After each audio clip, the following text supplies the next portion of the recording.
Bonjour, dans cette vidéo, nous allons apprendre à déterminer l'image d'un nombre par une fonction.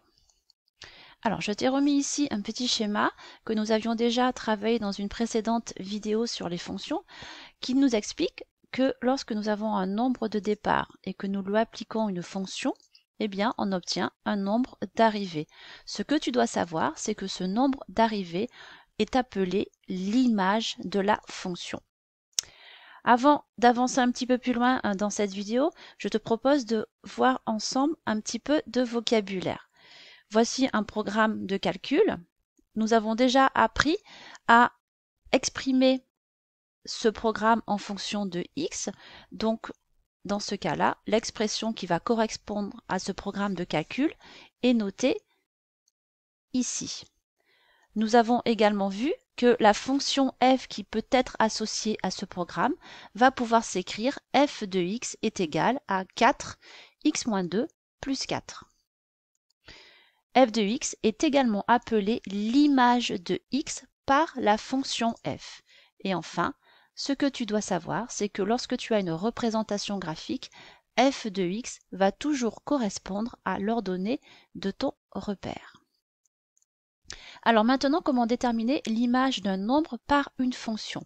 Je te propose de déterminer l'image de 3 par une fonction g de x.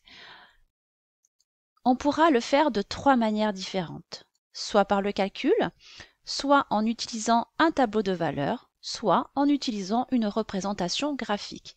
Alors je te propose 3 fonctions différentes. La première qui est notée ici, la deuxième pour laquelle nous avons seulement un tableau de valeurs, et enfin une dernière fonction pour laquelle nous avons une représentation graphique.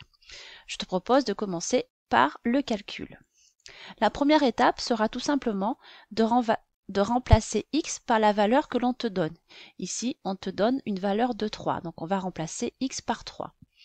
Ce qui va te donner, si on calcule g de 3 qui va être égal à 4 divisé par 5 moins 3, si on fait les calculs, on va trouver que g de 3 est égal à 2. On pourra donc dire que l'image de 3 par la fonction g de x est égale à 2. Maintenant, faisons la même chose en utilisant une autre fonction qui s'appellera de nouveau g de x, mais cette fois-ci pour laquelle nous avons un tableau de valeurs. La première étape sera de chercher dans ce tableau la valeur qui correspond à x égale 3. Donc, elle est facile à repérer. La valeur est notée ici. Ensuite, tu vas devoir tout simplement lire dans ton tableau de valeurs la valeur qui correspond à g de 3. Ici, nous avons de nouveau une valeur de 2. Donc, on va pouvoir écrire que g de 3 est égal à 2. Autrement dit, l'image de 3 par la fonction f est égale à 2. Maintenant, faisons la même chose avec une autre fonction g de x pour laquelle nous avons une représentation graphique.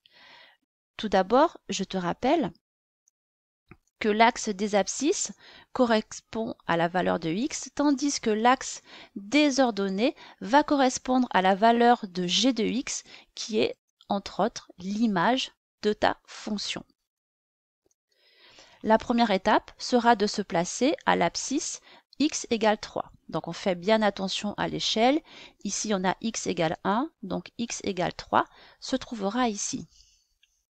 Ensuite, il te suffit tout simplement de te repositionner à la valeur de x égale 3 et de descendre jusqu'à toucher ta courbe afin de lire la valeur qui correspond à moins 2. Alors tu feras attention, ici j'ai marqué 2, j'ai oublié de mettre le petit moins.